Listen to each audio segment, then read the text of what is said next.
جی ناظرین کرام، ہم گفتگو کر رہے تھے اس مسئلے پر جو آج کل ہم فیس کر رہے ہیں، بحریہ ٹاؤن کا اور کورٹ پاور، کورٹ کی عظمت کا، اور ساری باتیں وہی کر رہے ہیں. ایڈمنڈ صاحب آپ سے ہم بات کر رہے تھے، اور مسئلہ تو ہم یہ کرنا چاہتے ہیں کہ کورٹ پہ کتنا دباؤ آ رہا ہے اور وہ کس طرح سرخ رو ہو کر نکلے گا یا نکل سکتا ہے یا ہونا چاہیے، اور سیاست پہ سب خاموش ہیں. دیکھیے ایک منٹ آپ کی پارٹی بھی خاموش ہے. ڈونر ہے شوکت خانم کے، وہ مجھے کہنا پڑ رہا ہے، اور بہت سی باتیں میں کہہ سکتا ہوں لیکن ابھی میں نہیں. حامد خان وکیل بھی ہیں اس کے، سبھی وکیل ہیں اس کے. وہ بات چھوڑ دیجئے، میں کہنا چاہ رہا ہوں کہ اس کا امپیکٹ کیا پڑ رہا ہے ہمارے پورے اس میں.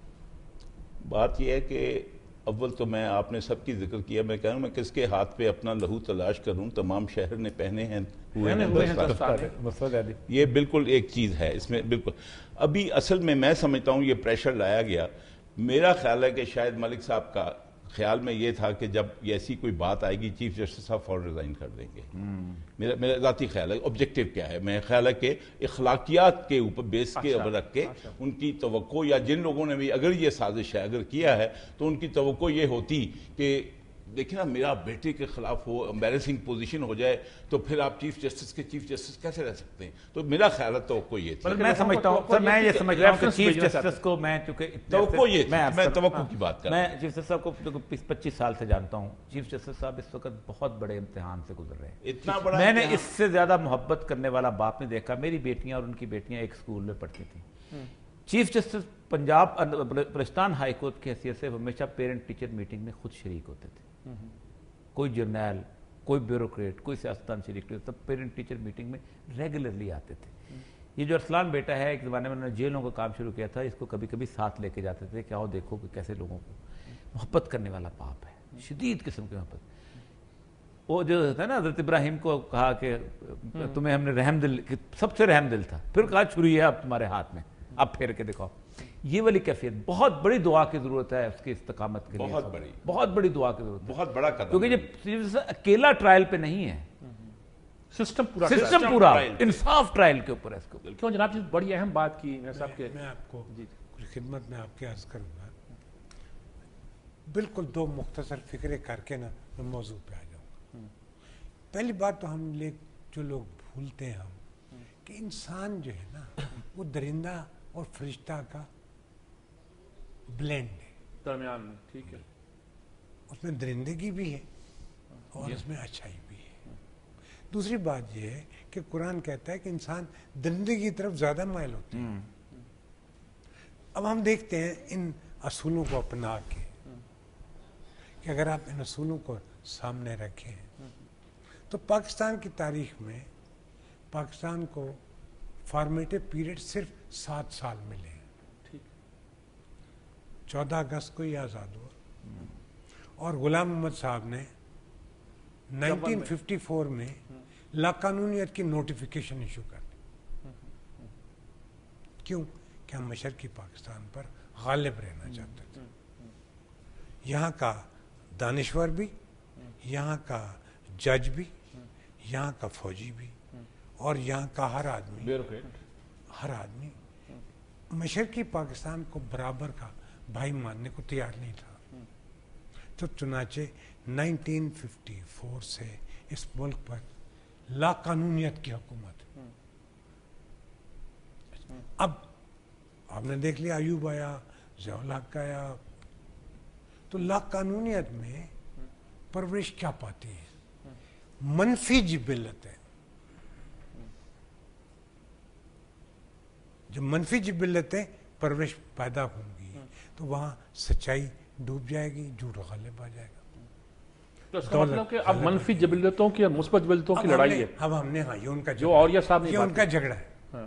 اب آپ دیکھیں کہ میں خود جج رہا ہوں، لیکن اس کے باوجود کہنے کو یہ قاصر نہیں ہوں کہ پاکستان میں غلام عدلیہ رہی ہے 1954 سے لے کے. اگر آزاد عدلیہ تھی تو وہ 1947 سے لے کے اور 1954 تک تھی.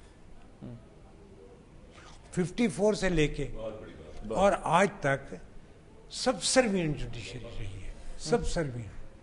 پتہ نہیں میں اس کا ترجمہ صحیح کر سکتا ہوں یا نہیں. اور یہ اس غلام عدلیہ کے مربی کون بنے؟ آپ کے آرم فورسز کے جرنیل، اس کے پولیٹیشنز، وہ بھی آزاد عدلیہ کے حامی نہیں ہیں.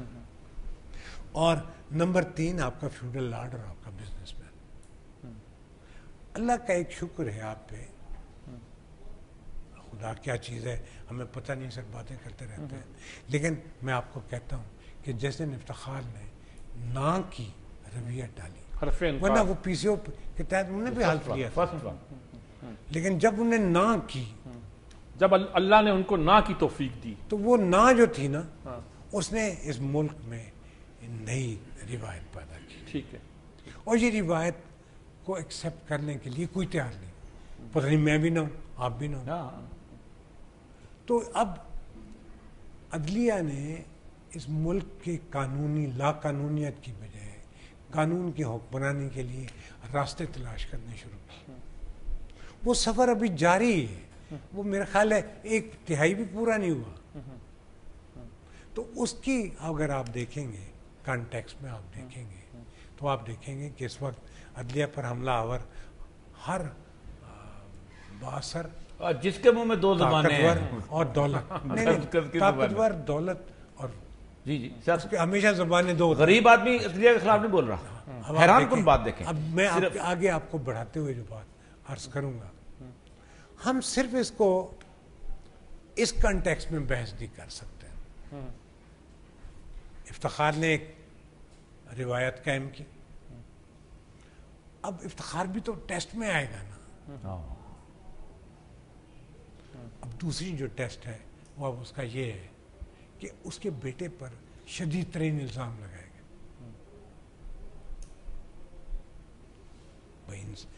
یہی انسانوں کا ملک ہے، لیکن اس نے ایک اور روایت ڈالی. پھر عدلیہ نے ایک اور روایت بلا لیا. اس نے کہا کہ اس کو نوٹس دو، وہ خود پیش ہو. یہ بات چھوٹی نہیں ہے، بہت بڑی بات، ہیومن ہسٹری میں بہت بڑی بات ہے. ایوب خان نے گور ایوب کو کبھی نہیں بلایا. یوسف رضا گیلانی نے کبھی موسیٰ نہیں، وہ تو 3 سیکٹریز چینج ہوتے ہیں. نام نہیں، اس کو آگے میں بڑھاتے ہوئے آپ کو بڑھاتا ہوں کہ کورٹ میں یہ کہا گیا کہ ایک بڑا محاورہ ہے کہ نو بڈی کین بی جج of his own matter cause. تمہارا کاز نہیں ہے لیکن تمہارے بیٹے کا تو ہے، ریموٹلی ڈائریکٹلی کنیکٹڈ ہو. اس نے یہ بات نہ نہیں کی. اس کے بعد اختیار تھا وہ ریجیکٹ کر لیتا، انکار کر سکتا، لیکن اس نے کہا نہ، اس بات میں وزن ہے. اور جب اس نے وزن مانا تو اس نے ایک اور بینچ بنایا اور اس بینچ کو کہا کہ ڈے ٹو ڈے اس کی پروسیڈنگ کرو، تاکہ جو حقائق ہیں میرے حامی کہیں گے غلط، جو میرے مخالف وہ کہیں گے صحیح ہے. تو نیشن اوپینین جو ہے تو کنفیوز ہوگی. اگر آج ہم کہیں یہ کچھ سازش ہے تو یہ بات بھی اچھی نہیں ہے. اگر ہم کہیں بالکل ارسلان صاف ستھرا آدمی ہے، یہ بھی صاف ستھری بات نہیں ہے. صاف ستھری بات اب ہمیں ثابت ہونی چاہیے. اور میں یہی بات کہوں گا کہ میڈیا بھی توازن پیدا کرے. ہمارے سیاستدان جو ہیں وہ بھی صرف ڈونر کی سیاست نہ دیکھیں. ٹھیک ہے، ڈونر کی سیاست اچھی بات ہے. کیوں جناب؟ اور تیسری بات میں آپ کو جو آخر میں کہوں گا وہ یہ ہے کہ سوائے صرف اس انکوائری کو ارسلان تک محدود نہیں. یہ ہے میں کہتا ہوں کہ یہ دیکھنا چاہیے 22 شہزادے جو ہیں کہ بحریہ ٹاؤن کیسے بنتے ہیں مختلف ٹھکانوں پر. جی اور ان بحریہ ٹاؤن کے بنانے والوں کے اگر آپ کلا کما کر دیں تو بھی تاریخ دوسرا ٹرن لے. پھر آپ کی روشن مستقبل کا جو آغاز ہوا تھا اس میں اور قوت آئے گی.